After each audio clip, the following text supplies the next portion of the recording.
Company 10,000 shares issue करना चाहती है,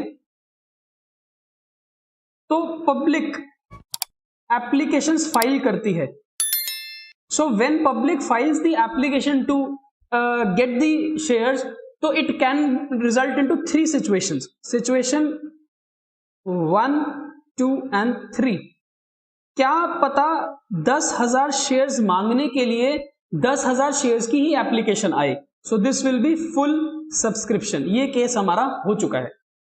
ऐसा भी हो सकता है कि 9,000 शेयर्स की एप्लीकेशन आए, दिस इज अंडर सब्सक्रिप्शन। ये केस भी हमारा हो चुका है। और ऐसा भी हो सकता है कि 12,000 शेयर्स की एप्लीकेशन आ जाए, this is called over subscription. This is the case जो हम अब स्टार्ट करने वाले, ठीक है। सो मैं एक एग्जांपल लेता हूं। Example is there is a company XYZ limited which wants to issue 10,000 shares। एक कंपनी है XYZ जो 10,000 शेयर इशू करना चाहती है, हर शेयर 10 रुपए का है, ठीक है। अब public apply for 15,000 shares. Public ने क्या किया, पब्लिक ने 15,000 शेयर्स अप्लाई कर दिए कि हमको 15,000 शेयर चाहिए। अब खुद सोचो, जब कंपनी 10,000 शेयर इशू करना चाहती है, तो 15,000 शेयर की अगर एप्लीकेशन आ भी जाए, तब भी company max to max 10,000 share ही अलॉट कर सकती है, बिकॉज कंपनी के पास शेयर्स देने के लिए ही 10,000 है, ठीक है ना। क्योंकि कंपनी 10,000 शेयर इशू करना चाहती थी। Even though it may result into over subscription, yet the company will have to issue only 10,000 share. उससे ज्यादा वो शेयर इशू नहीं कर सकती है। क्लियर हुआ। अब लेट्स से ये जो 10 रुपए हैं कंपनी ने मांगे, इसकी 3 स्टेजेस कंपनी ने बना दी। कंपनी ने बोला 2 रुपए मुझे एप्लीकेशन पे भेज देना, 3 रुपए मुझे अलॉटमेंट पे भेज देना, और 5 रुपए मुझे फर्स्ट एंड फाइनल कॉल पर भेज देना, ठीक है। अब खुद सोचो, जब हमारे पास लोगों ने 15,000 शेयर्स की एप्लीकेशन फाइल करी है, तो एप्लीकेशन मनी तो 15,000 शेयर्स पे आई होगी, यानी कि ये जो पैसा है ये 15,000 शेयर्स पे हमको आया होगा। सो फर्स्ट एंट्री तो आप पास कर सकते हो। सर फर्स्ट एंट्री बताना। एंट्री बनेगी bank account debit, 15,000 shares apply किए, हर शेयर पे 2 रुपए दिए, तो टोटल कंपनी के पास 30,000 रुपीज रिसीव हो जाएंगे in the form of share application money. तो entry will be to share application account, ठीक। So first entry is done. अब यहां पर जो कंपनी है वो 15,000 शेयर इशू नहीं कर सकती। उसने 15,000 शेयर्स की एप्लीकेशन तो रिसीव कर ली है, पर वो कंपनी 15,000 शेयर इशू नहीं कर सकती। Now there can be situations. इस सिचुएशन को समझना। अब टोटल कंपनी के पास 15,000 शेयर्स की एप्लीकेशन आई है, पर कंपनी इन 15,000 शेयर्स के बदले सिर्फ 10,000 शेयर्स ही अलॉट कर सकती है। So company can not a lot more than the shares जो उसके पास हैं। उसके पास 10,000 शेयर इशू करने के लिए हैं, तो वो 15,000 शेयर्स नहीं दे सकती। अब किस तरह से 15,000 शेयर्स की एप्लीकेशन को आपको 10,000 में कन्वर्ट करना है, ये आपको क्वेश्चन बताएगा, ठीक है। अब सिचुएशंस हो सकती हैं। सबसे पहला केस हम लेके चलते हैं, case number 1। There can be situation, company बोलती है कि 10,000 शेयर्स जिन्होंने अप्लाई करे उनको 10,000 शेयर्स दे दो, अलॉट कर दो। यानी कि फर्स्ट 10,000 पेपर्स आप चेक करो, और जो पहले 10,000 शेयर्स हैं उनको first come first serve basis पे उन लोगों को 10,000 शेयर्स अलॉट कर दो। और जो बाकी के 5,000 एप्लीकेशन फॉर्म्स हैं, उन सभी एप्लीकेशन फॉर्म्स को रिजेक्ट कर दो। उन सभी एप्लीकेशन फॉर्म को रिजेक्ट कर दो, उनके पैसे वापस कर दो, और उनको कोई भी शेयर हमने नहीं अलॉट करना। इस तरह से क्या होगा, 15,000 शेयर में से 5,000 शेयर्स के पैसे वापस चले जाएंगे और उनको कोई भी शेयर अलॉट नहीं होगा, और जो बाकी के 10,000 फॉर्म्स होंगे उनको एक्सेप्ट करके उनको 10,000 शेयर अलॉट हो जाएंगे। इस सिचुएशन में ये रिजेक्शन है और ये शेयर्स की अलॉटमेंट है, ठीक। कंपनी ऐसा ना करके कंपनी एक और काम कर सकती है। क्या काम कर सकती है? मान लो कंपनी 15,000 में से 3,000 शेयर्स को कुछ नहीं देती और इन शेयर्स को रिजेक्ट कर देती है, इन एप्लीकेशन फॉर्म्स को रिजेक्ट कर देती है। सो 3000 फॉर्म्स को कंपनी ने वापस कर दिया कि हमने आपको शेयर्स नहीं देने। So this is called outright rejection. बचे हुए जो 12000 शेयर्स हैं उनको कंपनी 10000 शेयर्स दे देती है। इसको बोलते हैं प्रो राटा अलॉटमेंट। क्या बोलते हैं इसको? Pro rata allotment. Pro rata means proportionate allotment. इसका मतलब ये है कि जिन लोगों ने 12000 शेयर मांगे हैं उनमें से किसी भी व्यक्ति को कंपनी ने आउटराइट रिजेक्ट नहीं किया। ये नहीं बोला कि हम तेरे को कुछ भी नहीं देंगे। कंपनी ये कहती है कि जिसने 12000 शेयर मांगे हैं हम उसको 10000 शेयर अलॉट करेंगे। इसका मतलब कि हर 12 शेयर मांगने वाले को हमने 10 शेयर्स अलॉट किए। मैंने क्या किया, अगर मैं इसका एक रेशो निकालूं तो ये रेशो क्या बनी कि जिसने 12 शेयर्स अप्लाई किए हैं उसको कंपनी 10 शेयर अलॉट कर रही है।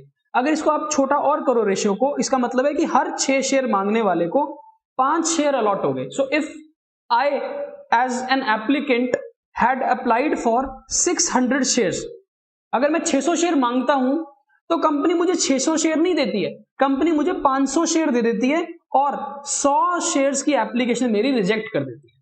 इसका मतलब क्या है कि मेरे हाथ में कुछ ना कुछ शेयर्स तो अलॉट हो जाते हैं। ठीक है, तो इसको बोलते हैं प्रोपोर्शनेट अलॉटमेंट या प्रो राटा अलॉटमेंट। क्लियर हुआ? सो कंपनी यहां पर क्या कर रही है, यहां पर जिसने जितने शेयर मांगे उसको उतने शेयर दे दिए। तो अगर मैंने 1 शेयर मांगा मुझे 1 शेयर मिल गया, अगर मैंने 10 शेयर मांगे मुझे 10 शेयर मिल गए। और कुछ लोगों ने जितने शेयर मांगे उनको कुछ भी नहीं मिला, उनके शेयर के फॉर्म्स वापस हो गए। सेकेंड केस में हमने क्या किया कि कुछ लोगों के तो फॉर्म्स हमने वापस कर दिए, रिजेक्ट कर दिए, इनको कुछ नहीं मिलेगा, इनको कोई अलॉटमेंट नहीं होने वाली। और जो बचे हुए शेयर्स की एप्लीकेशन थी उनको हमने 10000 शेयर्स प्रोपोर्शनेट बेसिस पे दे दिए। प्रोपोर्शनेट बेसिस का मतलब यह है कि जिसने 6 शेयर्स मांगे थे उसको मैंने 5 शेयर दे दिए, यानी कि every person has got certain shares allotted out of the total application of shares. ठीक है, कुछ ना कुछ शेयर तो उसके पास अलॉट हो जाएंगे। ठीक है, थर्ड केस कंपनी क्या कर सकती है? थर्ड केस ऐसा भी तो कर सकती है कि जिसने जितने शेयर मांगे उसको उतने शेयर तो नहीं दिए, बिकॉज उतने शेयर हम दे नहीं सकते, तो हमने सारे ही फॉर्म्स को प्रो राटा अलॉटमेंट कर दी। सारे ही शेयर्स एप्लीकेशन को प्रो राटा अलॉटमेंट हमने कर दी। इसका मतलब क्या है? If you calculate the ratio, तो हर 15 शेयर मांगने वाले को 10 शेयर दिए, और अगर आप इसको और छोटा करो, हर 3 शेयर मांगने वाले को 2 शेयर दिए। इसका मतलब क्या है? इसका मतलब है कि अगर मान लो एक व्यक्ति है राम, जिसने 300 शेयर्स अप्लाई किए थे, फॉर्म भरा उसने बोला मुझे 300 शेयर दे दो, तो कंपनी ने उसको 300 शेयर नहीं दिए, कंपनी ने उसको कितने शेयर दिए होंगे? 200 शेयर दिए होंगे। Because for every 3 shares company 2 shares allot कर रही है। तो जिसने 300 शेयर मांगे उसको divide by 3 into 200 shares allot किए गए। तो इसको बोलते हैं अप्लाइड एंड अलॉटेड शेयर्स की रेशो। तो ये क्या है? Applied ratio allotted. सो अगर हमारे पास 15 शेयर्स अप्लाई होते हैं और हमने 10000 शेयर्स अलॉट करने हैं, तो हम इसकी एक रेशो निकालेंगे जिसको प्रो राटा रेशो बोलते हैं। मैं उसको अप्लाइड टू अलॉटेड रेशो बोलता हूं। ये रेशो निकालने के लिए आप एक तरफ अप्लाइड शेयर लिखो और दूसरी तरफ अलॉटेड शेयर लिखो, और फिर इस रेशो को आप स्टैंडर्डाइज करते करते, शॉर्ट करते करते इसको सबसे छोटे फॉर्मेट में ले जाओ। तो हमने ये जीरोस कैंसिल कर दिए और उसके बाद ये 5 से डिवाइड किया, तो 3:2। इसका मतलब है for every 3 share applied the company a lots 2 shares. ठीक है, अब हमारा अगर क्वेश्चन वापस चले क्वेश्चन के ऊपर, और मैं ये बोलूं कि कंपनी ने 5000 शेयर्स रिजेक्ट कर दिए और 10000 शेयर्स को अप्लाइड फॉर शेयर्स को अलॉट कर दिया, तो कंपनी ने 15000 एप्लीकेशंस को 10000 कैसे बनाया? 5000 वालों को तो वापस कर दिए पैसे और उनको बोला हमने आपको शेयर नहीं देने हैं। जो बचे हुए 10000 फॉर्म थे उसके बदले कंपनी ने 10000 शेयर अलॉट कर दिए। सो हमारी जो सेकंड एंट्री होगी, सेकंड एंट्री, वो एंट्री बदल जाएगी। सेकंड एंट्री क्या होती थी? सेकंड एंट्री होती थी शेयर एप्लीकेशन को बंद करने की। तो हम अभी भी वही काम करेंगे, हम शेयर एप्लीकेशन अकाउंट को तो बंद करेंगे। कितना बंद करेंगे? पूरा 30,000 से डेबिट कर देंगे। ऐसा करने से शेयर एप्लीकेशन अकाउंट क्लोज हो जाएगा, कितना डेबिट हुआ उतना ही क्रेडिट था। लेकिन हम यहां पर टू शेयर कैपिटल सारा 30,000 नहीं कर सकते, बिकॉज हमारे पास एक डेटा है। ये डेटा देखो, ये क्या है, ये आपको ये बता रहा है कि आप maximum to maximum 10,000 share allot कर सकते हो। तो जितने शेयर अलॉट हो सकते हैं 10,000, उतने का ही एप्लीकेशन का पैसा आप शेयर कैपिटल में ट्रांसफर कर सकते हो। आप बाकी पैसा शेयर कैपिटल में ट्रांसफर नहीं कर सकते, ठीक। और हमारे पास ये जो 5,000 शेयर्स हैं, जिन शेयर्स की एप्लीकेशन हमने रिजेक्ट कर दी, उन शेयर्स के पैसे वापस भी तो करने पड़ेंगे। आप उनके पैसे वापस रख थोड़ी सकते अपने पास, आपको वो पैसा वापस करना पड़ेगा। कितना पैसा वापस करना पड़ेगा? 5,000 लोगों ने शेयर्स अप्लाई किए, हर शेयर पे 2 रुपए की एप्लीकेशन भेजी। इसका मतलब 10,000 रुपीज जो आपके पास यहां पर रिसीव हुए हैं, वो पैसे आपको वापस रिफंड करने पड़ेंगे। रिफंड कहां पर करते हैं? रिफंड इसी एंट्री में करते हैं, टू बैंक अकाउंट। 5,000 शेयर जो एक्स्ट्रा थे, उनके 2 रुपए हमने रिफंड कर दिए। जब आप ये एंट्री करोगे, तब आपकी ये जर्नल एंट्री मैच कर जाएगा। जितना डेबिट उतना ही क्रेडिट। 30,000 डेबिट है, 30,000 क्रेडिट है। सो फिर से देखो एक बारी, जो सेकंड एंट्री होगी वो एंट्री बहुत इंपॉर्टेंट है। सेकंड एंट्री में आपको क्या करना है? ओवर सब्सक्रिप्शन के केस में कुछ शेयर्स के पैसे आपको वापस करने पड़ते हैं, रिफंड करने पड़ते हैं।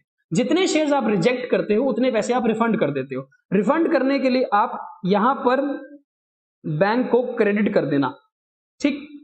और जितने शेयर आप अलॉट करोगे, जितने शेयर्स आप अलॉट करोगे, उतना ही पैसा आप शेयर कैपिटल में ट्रांसफर कर सकते हो। तो शेयर कैपिटल में सिर्फ अलॉटेड शेयर्स का पैसा ट्रांसफर होगा।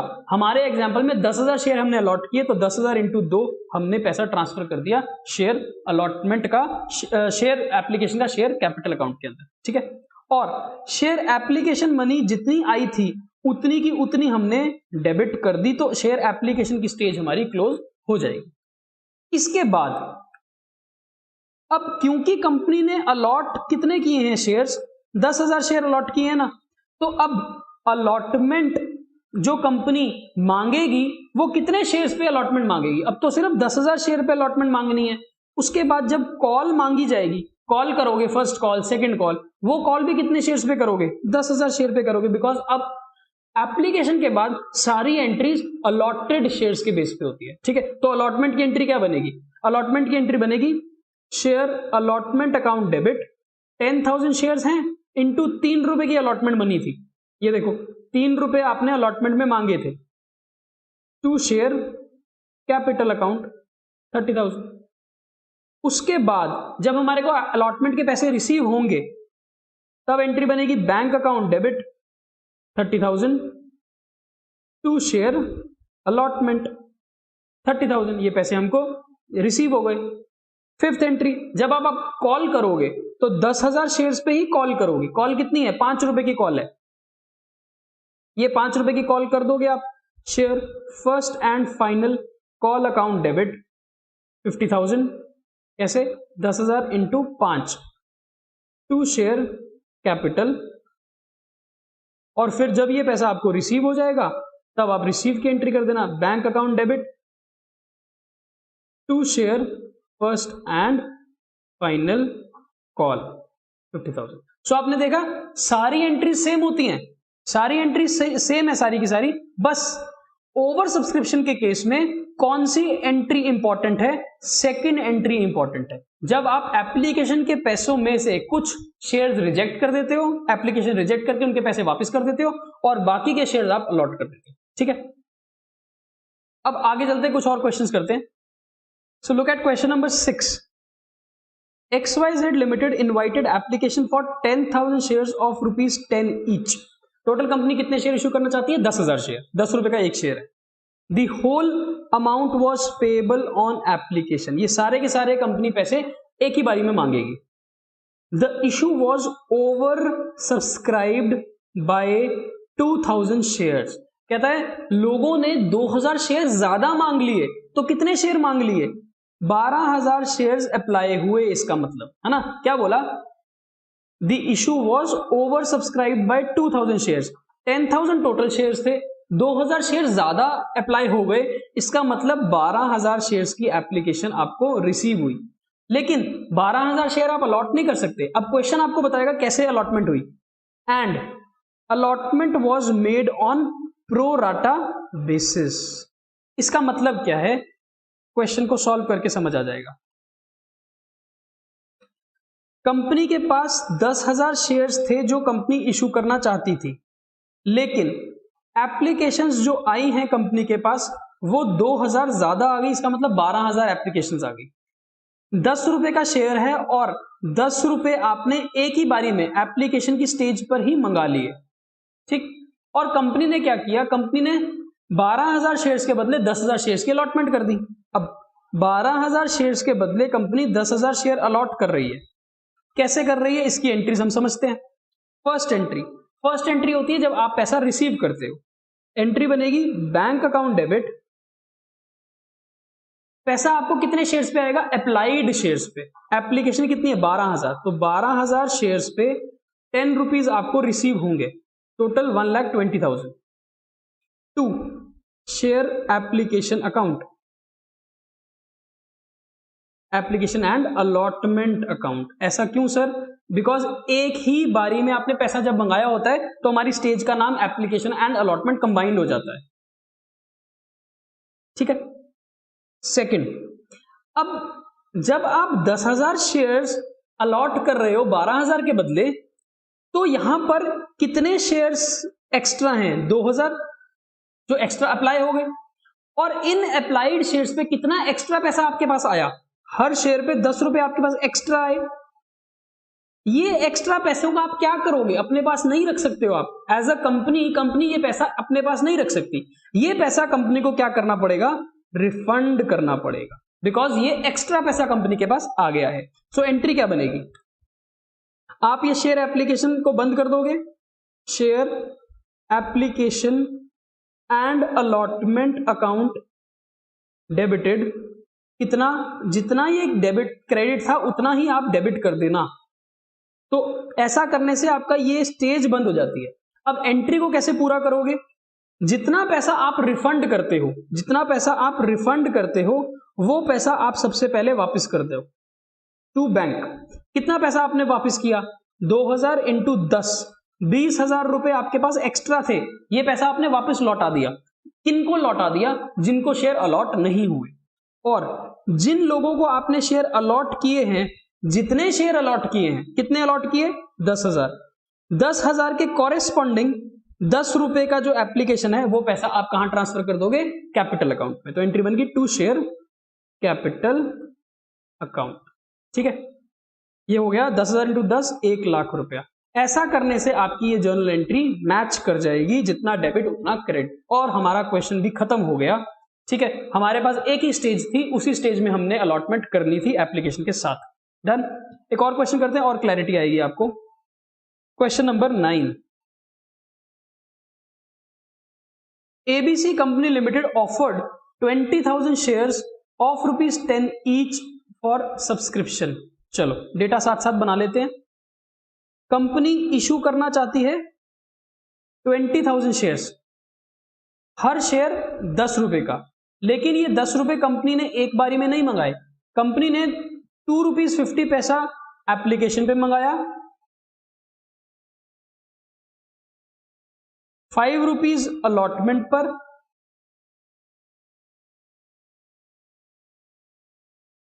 बस, और कंपनी ने आगे कुछ नहीं बोला, बस।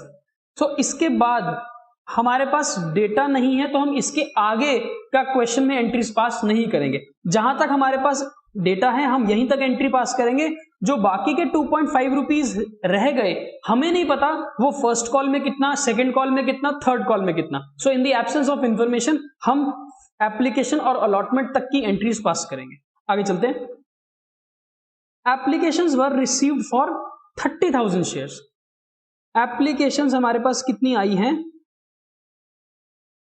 30,000 शेयर्स आई हैं। अब देखो यहां पर अगेन एक प्रॉब्लम है, जितने शेयर्स देने हैं उससे ज्यादा लोगों ने अप्लाई कर दिया। सो अब अप्लाइड शेयर्स को अलॉटमेंट नहीं हो सकती सारी सारी, थोड़े शेयर्स यहां पर आपको रिजेक्ट करने पड़ेंगे या आपको प्रो राटा अलॉटमेंट करनी पड़ेगी, जो आपको क्वेश्चन बताएगा। क्वेश्चन क्या बोल रहा है, लेटर ऑफ रिग्रेट यानी कि माफी मांग ली कंपनी ने कितने लोगों से, 5000 शेयर से।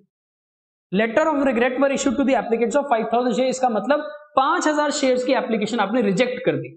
सो डेटा बनाते हैं, यहां पर लिखते हैं अप्लाइड इज टू अलॉटेड, ठीक है। 5000 शेयर्स को आपने कुछ भी नहीं दिया, रिजेक्ट कर दिया, फिर and their money was refunded.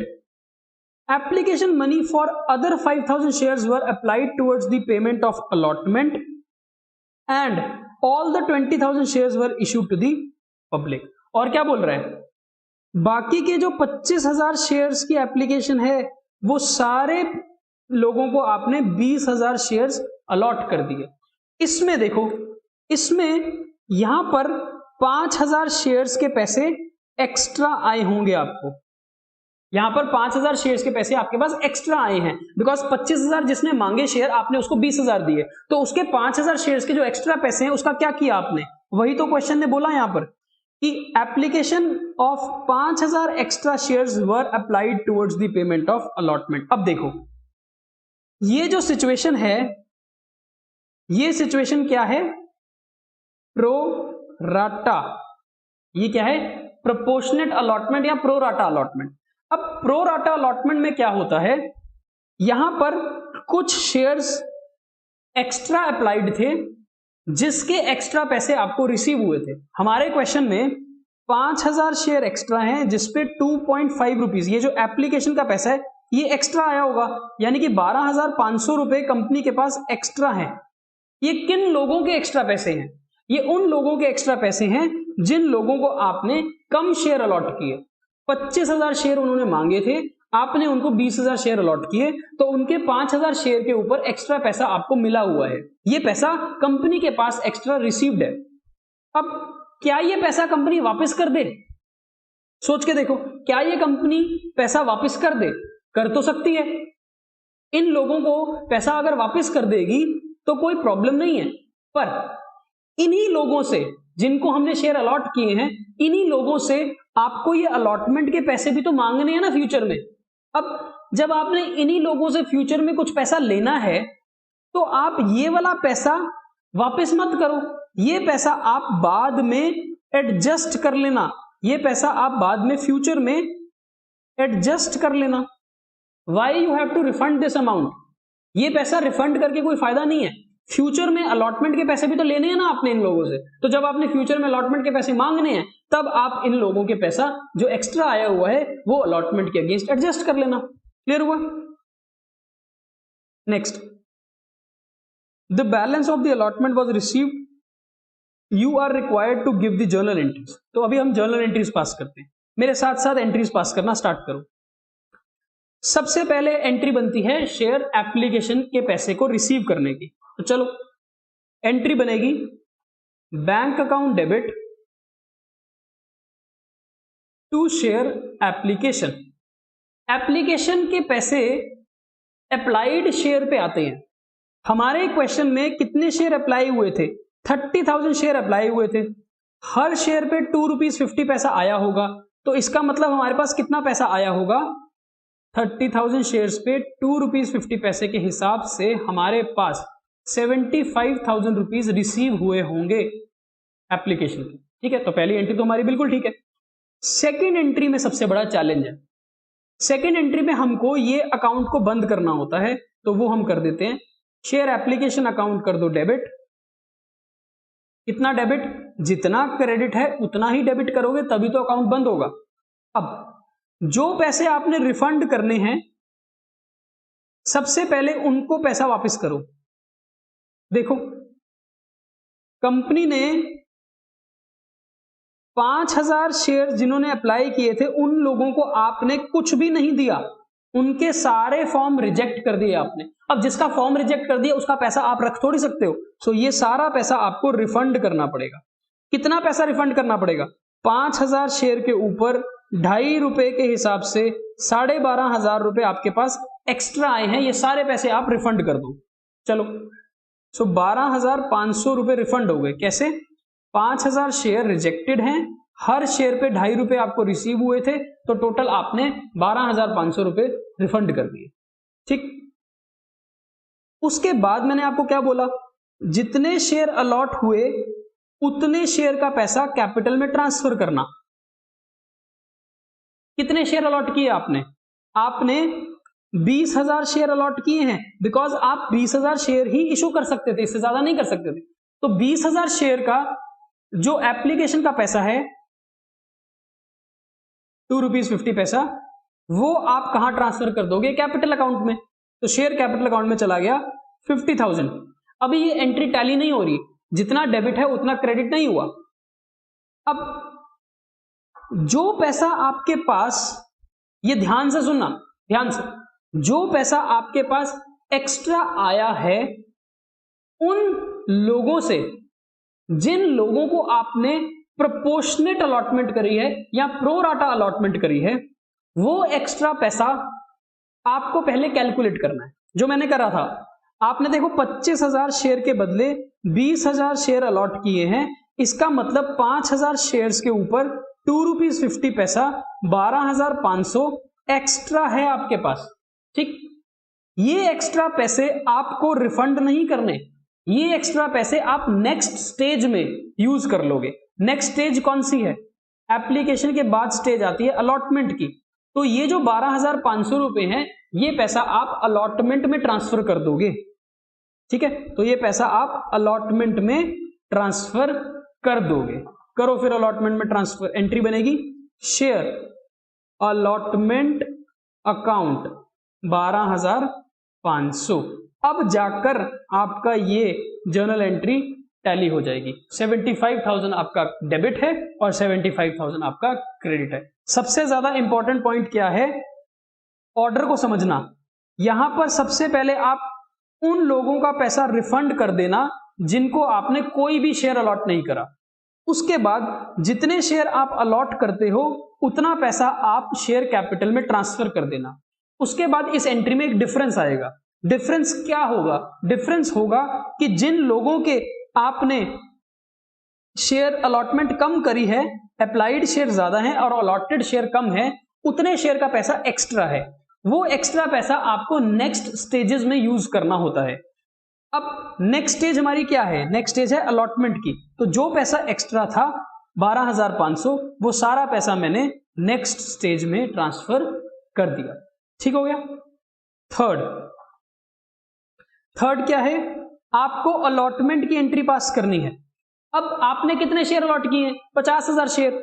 तो अब आप जो अलॉटमेंट के पैसे मांगोगे वो कितने शेयर पे मांगोगे? 50,000 शेयर पे। एंट्री करो share allotment account debit 50,000 share पे हर शेयर के हिसाब से 5 रुपए आप मांगोगे। सो टोटल 2,50,000 रुपीज आप अलॉटमेंट के कॉल करोगे और ये पैसा शेयर कैपिटल में ट्रांसफर हो जाएगा। ठीक है, ये तो कॉल करने की एंट्री है। कॉल करने की एंट्री बड़ी सिंपल है, इसमें कोई डिफिकल्टी नहीं है। लेकिन आपने कितना पैसा अलॉटमेंट का मांगा? आपने 2,50,000 रुपीज अलॉटमेंट का मांगा। इसका मतलब आपके पास 2,50,000 रुपीज अलॉटमेंट के आने चाहिए थे, पर 12,500 रुपए तो आपके पास उन्हीं लोगों के एक्स्ट्रा पड़े हैं ना, जो पैसे आपने सेकेंड एंट्री में अलॉटमेंट में ट्रांसफर कर दिए थे। तो इसका मतलब 2,50,000 रुपीज में से 12,500 रुपए तो आपके पास पहले ही आ रखे हैं। अब जिन लोगों के पैसे एक्स्ट्रा हैं वो फिर से थोड़ी आपको पैसा देंगे, है ना, वो पैसा आपको नहीं देंगे फिर से। सो आप क्या करोगे? ये 12,500 रुपए इसमें से माइनस कर दोगे, बिकॉज ये पैसा तो आपके पास पहले से ही आ रखा है एडवांस में। So now you will receive 2,37,500 on allotment. So अब आपके पास जो पैसा आएगा वो एंट्री पास करोगे। Bank account debit 2,37,500 to share allotment account 2,37,500 और आपकी अलॉटमेंट की स्टेज भी खत्म हो जाएगी। अब अगर आप सिर्फ ये दो एंट्रीज देखोगे तो आपको लगेगा कि सर अलॉटमेंट की स्टेज आपने कैसे बोल दिया खत्म हो गई, अलॉटमेंट की स्टेज तो क्लोज ही नहीं हो रही है। पर अब आप चेक करो, आपने अलॉटमेंट को डेबिट किया था 250 से, तो टोटल डेबिट कितना हुआ अलॉटमेंट 250।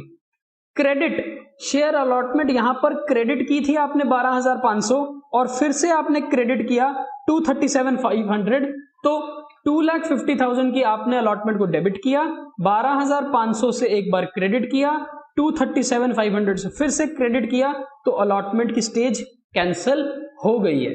बिकॉज यहां पर अलॉटमेंट का पैसा आपके पास पहले ही एडवांस में आया था, आपने उस पैसे को एडजस्ट कर लिया। इसके बियॉन्ड हमें क्वेश्चन में डेटा नहीं है, तो हम इसके बियॉन्ड नहीं जा रहे कॉल्स की एंट्री में।